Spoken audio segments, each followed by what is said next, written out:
Yo, welcome to another prediction video, the final league prediction video I will be conducting for the season, I promise. Besides all of my Champions League predictions, of course. La Liga. This one will be fun. I'm Adrian, and this is Rabona TV. If you enjoy the video at any point today, then be sure to join our community with a subscribe so you don't miss out. I'm going on holiday soon, next Tuesday, but I have some explainers and FIFA content all ready to rock for you. Oh, and I'll be uploading while on vacation, so you know I'm a committed boy. All right, let's start. And just like my other prediction videos, I'll only be doing the top 6 in this one, starting with Real Madrid. Now, admittedly, I do have the benefit of calling this after the UEFA Super Cup, which Real lost 4-2 to Atletico after extra time.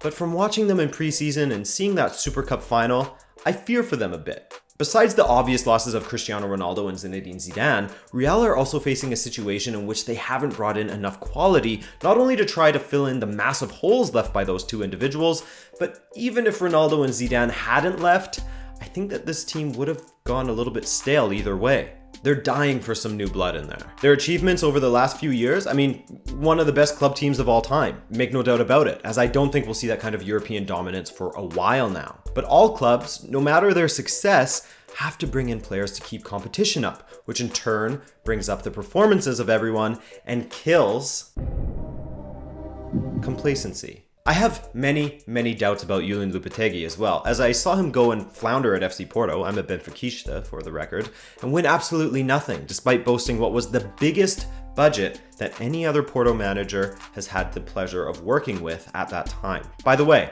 I think only 2 of the 7 Spanish players he brought in are still at Porto. Maybe even 1 actually. But anyways, from there, somehow the Spanish FA thought that he was a good idea to bring in, and besides a decent qualification campaign, we never got to see how he would do at a tournament. Granted, he had coached the U19s, the U20s, and the U21s, I believe, for Spain, so I guess they know him better than I. But I mean, come on, other than that, at Rayo Vallecano, he had a winning percentage of 18% and was sacked after 5 months. At Porto, biggest budget in the club's history at the time, finished 2nd, was sacked in January of the following season. Good qualifying campaign with Spain, sacked before he even had a chance to step out of the tunnel in Russia. Mind you, that was largely political.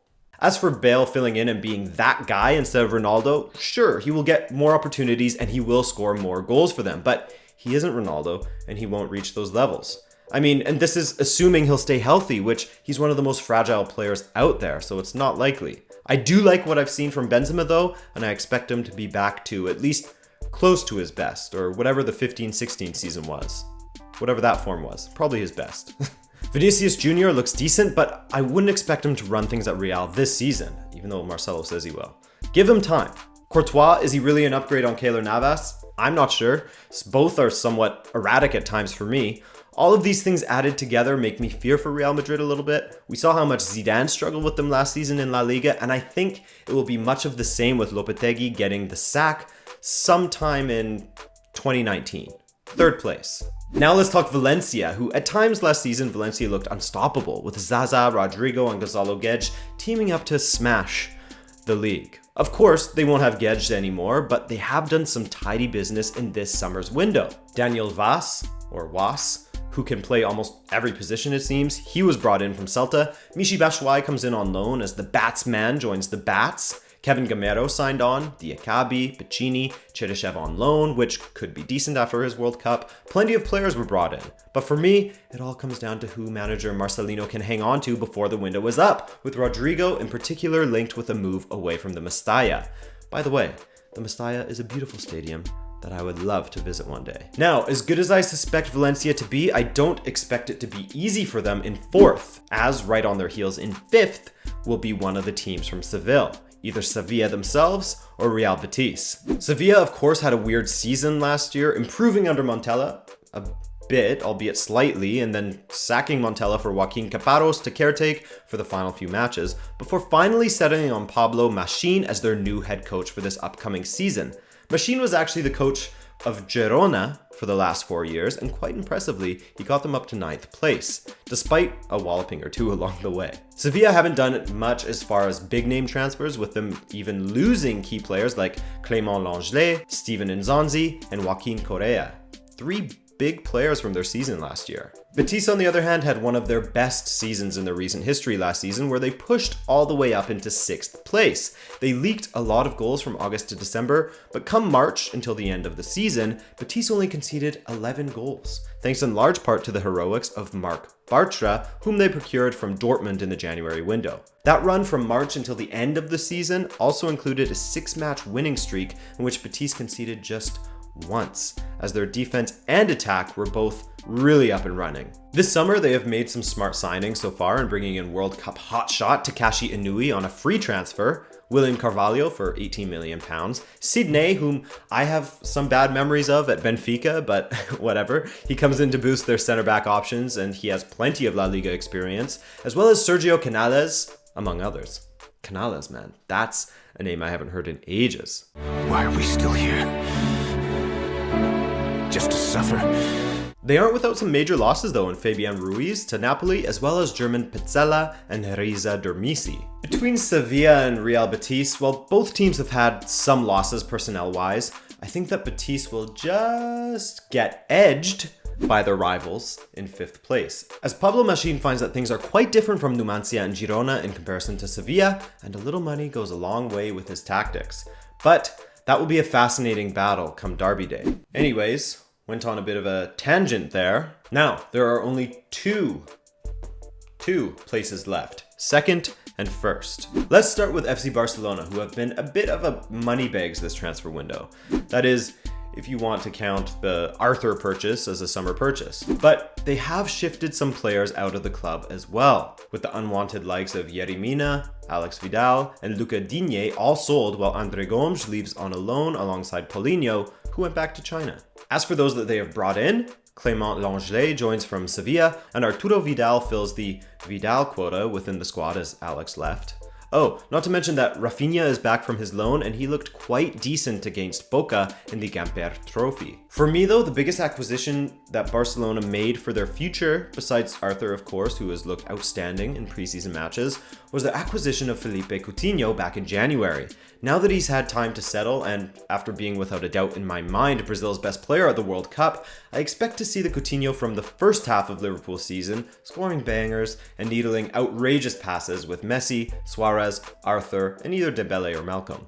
Which, by the way, Malcolm and Dembele provide another great talking point, as Barcelona finally have some depth on the wing, or at least they have some wingers that seem to be up to task and can potentially keep up with Messi and Suarez. Arturo Vidal is 31 years old, but at his best, he can be a game-changing midfielder, and I expect him to provide some decent cover for Rakitic if he so chooses to move forward, while Vidal himself is known to get amongst the goals every once in a while. If anything, I don't expect him to be worse than Paulinho. And that's not me saying Paulinho was bad, just that Vidal won't be at a lower level than him. And this is all without even mentioning the signing of Clément Lenglet, which I did actually mention just a second ago, but he had an outstanding season with Sevilla, and at 23 could be a long-term option. Interested to see if Valverde will eventually start him ahead of Piqué to get a French connection at the back, but for now, he adds a lot of quality and depth. Speaking of depth and quality, Atletico Madrid has done an incredible job of adding that to their own squad, especially on the wings, as both Thomas Lemar and Gelson Martins joined over the summer. They also brought in young Spanish midfielder Rodri from Villarreal, who was the guy in Villarreal's midfield last season, and he'll take up the spot that was left for him by the outgoing club legend, Gabi, who's gone off to the Middle East to make some cash. Santiago Arias, the Colombian right-back, replaces the outgoing Siem Versalco, and Nikola Kalinic, who I don't rate really either, but that's neither here nor there. He adds another option to their attack, as Vieto and Gamero both left the club this summer. Vieto on loan to Fulham, mind. He hasn't left permanently. The biggest thing for Atletico this season, however, is the fact that they have held on to not only Diego Simeone, but Antoine Griezmann as well. Griezmann and Diego Costa have struck up quite the partnership up front. But for me, the main guy will always be Diego Costa. He showed against Real Madrid that, one, he's the hero of Liverpool and Barcelona fans for giving Sergio Ramos a good kick to the head. Accidental stamp on the head. And two, he's in great form already and will come out flying this season after being forced to take the first half of last season off due to Atletico's transfer ban. I mean, already he looked great against Real Madrid in that Super Cup. Last year, Atletico Madrid were perhaps guilty of being a little too negative at times, with goals seemingly being a labor for them in some matches. They were, in fact, the 1-0 kings after all. which speaks to their defense, which will be as strong as ever, with, again, perhaps one of their biggest feats this summer being the fact that they held on to not only Jan Oblak, but Diego Godin. More of the same defensively for Atletico. So, can they address their low goal haul? I think they will, and I think they'll give Barcelona a big scare this season. But Barcelona's squad depth and their quality for me is just too much. With a slightly worse squad, Barcelona almost had an invincible season last year, scoring an incredible 99 goals. This year, I expect more of the same, with Valverde collecting another La Liga trophy and having a much deeper run in the Champions League. Maybe a semi-final or even the final. Speaking of finals, my final table is as follows. Barcelona in first, followed by Atletico, Real Madrid, Valencia, and then Sevilla. And Real Betis. Who do you have? Will Real Madrid be a lot better than expected once Lopetegui is settled? Maybe Atletico will beat Barca to the top? You tell me. Regardless, I thank you for watching this video and I appreciate you. If you enjoyed this one, then leave a like for me, and hey, subscribe if you're new and want to join our community. Regardless though, enjoy the start of the season. And the season as a whole, obviously. Okay, later.